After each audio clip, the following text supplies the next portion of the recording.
ये हमारा काम थोड़ी है।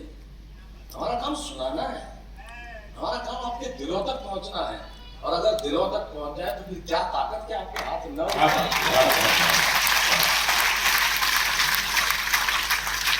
तो हिंदी में ने गीत लिखा प्रीत जहाँ की रीत सुधा। मैं गीत वहां के गाता हूँ, भारत का रहने वाला हूँ, भारत की बात सुनाता हूँ। 2 पंक्तियां उन्होंने उसमें लिखी कि देता ना दशमलव भारत तो यूं चांद पे जाना मुश्किल था और धरती और चांद की दूरी का अंदाज लगाना मुश्किल था। महेंद्र कपूर जी ने बड़ा खूबसूरत गाया। रोहन कपूर जो महेंद्र कपूर जी के बेटे हैं, उनका फोन आया मेरे पास और उनका शैलेश भाई ये 2 पंक्तियां हिंदी वर्जन लिख दी, रात चल रहे हम पहुंच गए, तो इसके आगे की 4 पंक्तियां आप लिख दो। मैंने कहा तो धृष्टता होगी, किसी कवि की पंक्ति को आगे बढ़ाना धृष्टता है और मुश्किल भी, मुश्किल ज्यादा है। तो रोहन कपूर ने मुझसे कहा कि हम उन्हें ट्रिब्यूट देना चाहते हैं, आप लिखेंगे तो ही मैं गाऊंगा, नहीं तो नहीं गाऊंगा। तो मैंने इसके आगे की 4 पंक्तियां लिखी और वो लिख के रोहन जी ने गाई। उन्होंने लिखा कि देता ना दशमलव भारत तो यूं चांद पे जाना मुश्किल था, धरती और चांद की दूरी का अंदाज लगाना मुश्किल था। फिर मैंने आगे लिखा कि दुनिया जहां तक ना पहुंची वो हमने कर दिखलाया है ये ताकत 3 रंगों की चांद पे जो फहराया है। दुनिया जहां तक ना पहुंची तो हमने कर दिखलाया है ये ताकत 3 रंगों की चांद पर जो फहराया है। विज्ञान हमारी क्षमता है, ब्रह्मांड हमारी मुट्ठी में, जीवन से बढ़कर भारत है, माओ ने पिलाया घुट्टी। विज्ञान हमारी क्षमता है, ब्रह्मांड हमारी मुट्ठी में, जीवन से बढ़कर भारत है, माओ ने पिलाया घुट्टी में। धरती का कणकण बोले है मेरे वतन की शान में, वो देखो जय हिंद लिखा है हमरे आसमान। वाह वाह वाह वाह,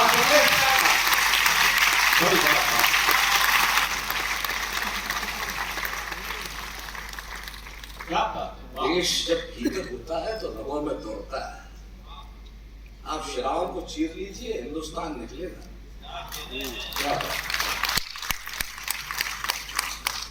और मैं तो यकीन मानिए भाषा के लिए जब आके खड़ा होना हो तो इससे बेहतर मेरे लिए कोई क्षण हो ही नहीं सकता, क्योंकि जो कुछ बना इसी से बने, इस मंच ने बनाया। अच्छा कोई आयोजक पता तो चले कितनी देर करना।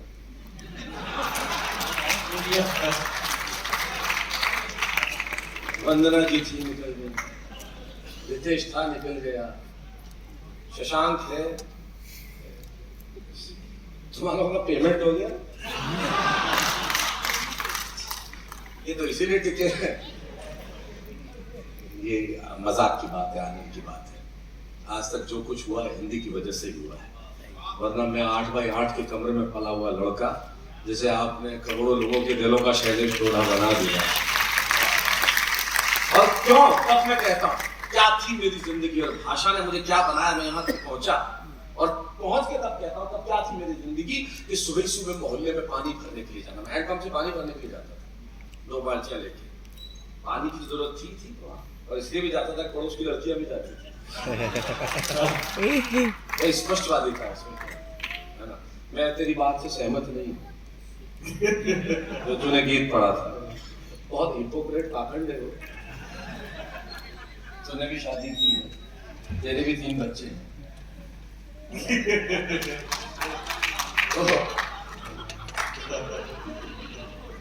सुबह सुबह मोहल्ले में पानी भरने के लिए जाना, क्या आपकी जिंदगी, सुबह सुबह मोहल्ले में पानी भरने के लिए जाना, फिल्मी गीतों को धार के साथ गुनगुनाना, दफ्तर में बैठ के यही सोचते रह जाना कि शाम को उस घर में जाना न पड़े जहां माँ खांसती हुई मिलेगी, मैं दवाई नहीं ला पाऊंगा, बच्चों के टूटे खिलौनों को कितनी बार जोड़ पाऊंगा, बीवी की फटी साड़ी में से झांकेंगे सपने, आखिर वही तो है अपने, भले ही हर दिन बोझ है और खुद पर उधार है। अरे तू जैसी भी ये जिंदगी, मुझे तुझसे प्यार है।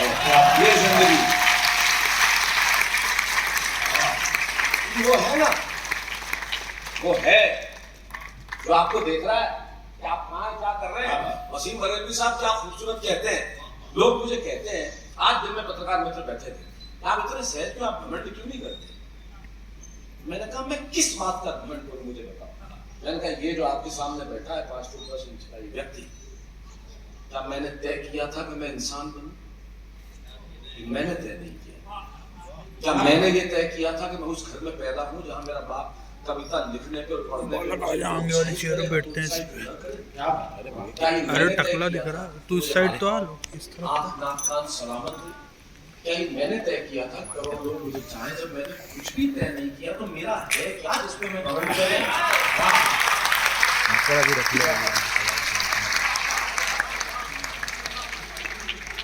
इस बात का घमंड तब वसीम बरेलवी कहते हैं जो छोटी छोटी बातों पे घमंड करते हैं ना, और मैं कर रहा था उसकी बात, उनके दो शेर मुझे याद आते हैं। वो कहते हैं कि जरा सा कतरा भी अगर कहीं उभरता है समंदर ही के लहजे में बात करता है, जरा सा कतरा भी अगर कहीं उभरता है समंदर ही के लहजे में बात करता है, और खुली छतों के दिए कब के बुझ गए होते, कोई तो है जो हवाओं के पर कतरता है।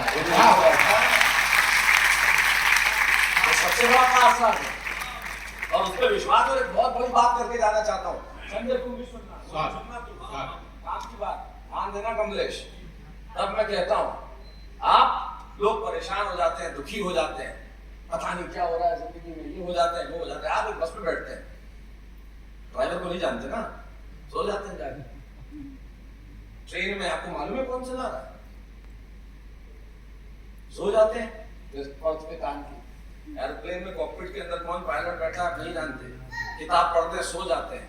आप जिन्हें नहीं जानते, जो कार चला रहा है, जो बस चला रहा है, कार वाला तो चलो आपका अपना होगा, जो बस चला रहा है, जो ट्रेन चला रहा है, जो एरोप्लेन चला रहा है, उन्हें नहीं जानते लेकिन उन पर भरोसा करते हैं। और वो जो दुनिया चला रहा है उस पर भरोसा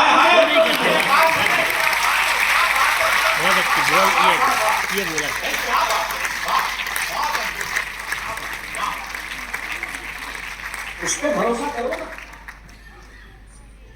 वहां से यहां तक भी तो पहुंचे हम लोग। वाह वाह, बहुत ऊंची बात।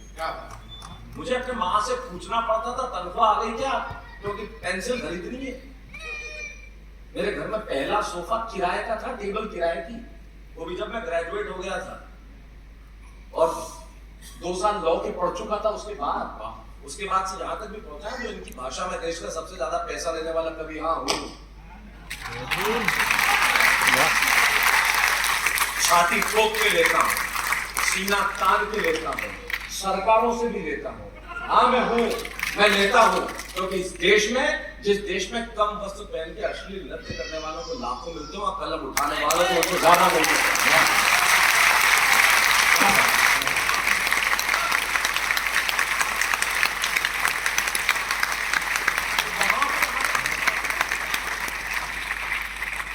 कुछ नहीं था भाई, और आज भी कुछ भी नहीं, क्योंकि रखता ही नहीं। आया सो गया, मेरा है क्या। मैंने 80 दिन की नौकरी की थी, 2 बार एक क्लर्क बना था LIC में, ग्रेजुएट हो गया। उससे जो पैसे आए उससे मैंने लूना खरीदी थी। यकीन मानिए, मैंने आदमी को आदमी नहीं समझा। जब मेरे पास वो लूना थी मोपेड, तो एकमात्र वाहन था जो पेट्रोल खत्म होने पे भी काम देता था। दुनिया का अकेला वाहन। तब लूना ली थी मैंने। आज मेरे पास रेंज रोवर है, मर्सिडीज है, ऑडी है, और भी गाड़ी हो।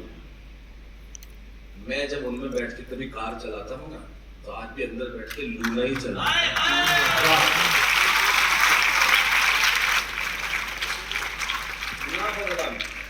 मुझसे लोग पूछते हैं आप कैसे हैं, हाउ आर यू, मैंने जैसा था, मैं जैसा था वैसा हूँ, क्योंकि मुझे माँ हिंदी ने पाला। मैं हिंदी की गोद में पला हुआ। हिंदी ने मुझे सिखाया कि स्वागत करो, चाहे वो किसी भाषा का शब्द हो। हिंदी ने मुझे सिखाया कटु मत हो, प्रेम से बात करो। हिंदी ने मुझे सिखाया प्रवाह कैसा होता है, जिंदगी में ऐसे प्रवाहित होते रहो। हिंदी ने मुझे सिखाया कि विन्यास क्या हुआ करता है, परिवार में ऐसा विन्यास बनाओ। हिंदी ने मुझे सिखाया अक्षर की खूबसूरती क्या होती है, संबंधों की ऐसी खूबसूरती बनाओ। हिंदी ने मुझे सिखाया कि कितनी मात्रा लगे तो कैसा होना चाहिए जिंदगी में, इतनी मात्रा लगाओगे तो ये शब्द होगा। हिंदी ने मुझे संबंधों की मात्रा सिखाई, इतना रहोगे तो ऐसा होगा, इतना करोगे तो वो भी इतना दिन होगा। हिंदी ने उस हिंदी की वजह से यहाँ मैं थोड़ा कम हाथ में आता हूँ दोस्त, लेकिन हाथ में आ गया। और आज मैं भी मन और रंग में आ गया कि मैं 20 प्रोग्राम आएंगे तो कोई एक आध में हाँ भरूंगा, सब जानते नहीं करता। मैं अपनी मर्जी का मालिक हूँ, खुद को बुक नहीं कर सकता, ऐसे ही इतने मानता हूँ। खुद कौन लेकिन आज मैं मन में हूं और ये वादा करता हूं कि आज की शाम आपको भूलने नहीं दूंगा। Very good. और आखिरी पंक्ति में आपको अगर खड़ा न कर दिया तो फिर मेरा नाम शैलेश होगा, नहीं भूल जाना। वहां से बात शुरू करना। अच्छा, आप मुझे बातचीत करते रहे, मैं चल रहा कहीं से बेटा बंद कर दे मोबाइल। सबसे पहले तो आप माँ बाप से कहना चाहता हूँ, संस्कृति बचानी है तो इन बच्चों के हाथ से मोबाइल छीन लो, किताबें दे दो। Very good, very good. ये जो है ना, ये व्हाट्सएप पीढ़ी कहाँ जाएंगे हम लोग? बस मोबाइल ने क्या क्या सब कुछ तो छीन लिया। क्या आप टाइम इसमें देखते से घड़ी छीन ली, आप डेट इसमें देखते से कैलेंडर छीन लिया, आप हिसाब इसमें करते से कैलकुलेटर छीन लिया, आप नोट इसमें बनाते से कागज कॉपी छीन ली, इससे रिश्ते छीन लिए। मुझे देखने का क्षण बचा, ये तो बचा लो। आनंद प्राप्त करो यार क्षण का। ये जो वर्तमान है ना, ये लौट के नहीं आएगा। सही है। इसका आनंद लीजिए। वो जो बीत गया वो हिस्ट्री है, जो आगे आएगा वो मिस्ट्री है, किसी को नहीं पता। ये गिफ्ट ऑफ गॉड है, इसीलिए हम इसको प्रेजेंट बोलते हैं। तो इसका स्वागत करो, इस क्षण को जी लो, जीना सीखो। जिंदगी में तो हम चिंताओं में ही लगे रहते हैं। अभी तो मजा लो यार, आनंद उठाओ।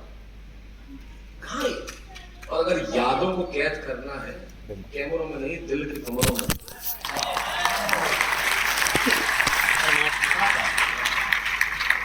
यादें तो यादें होती हैं, इसीलिए पैसे देता हूँ सबसे ज्यादा।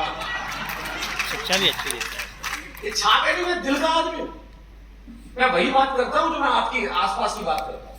मैंने एक लाइन ऐसी नहीं लिखी जिसके लिए मुझे ये बड़े बड़े जा रहे हैं, वहां जा रहे हैं, पापा निकल लिए थे और तू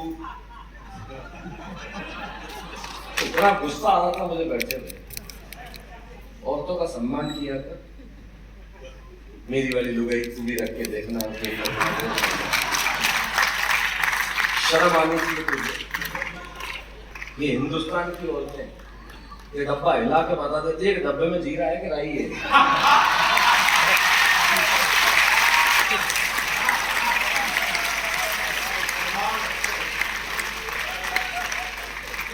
बात हो गई है, इनका सम्मान करो। एक साड़ी खरीदने के लिए दुकान भी घर देती है। सम्मान करो कि तुम्हें पसंद किया है इन्होंने।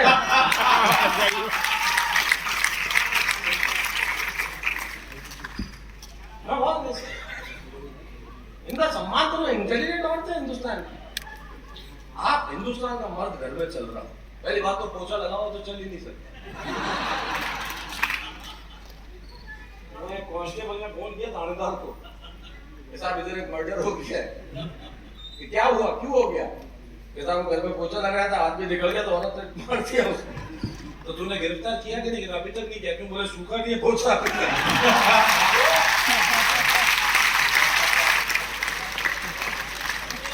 क्या करेगा उसका? क्या करेगा? कितना ही भी इसका कभी क्यों ना, जब पोछा लगता है बाहर खड़ा होता है। हेलो, एक जूनियर बिजनेस का कोई हेलो, अपने घर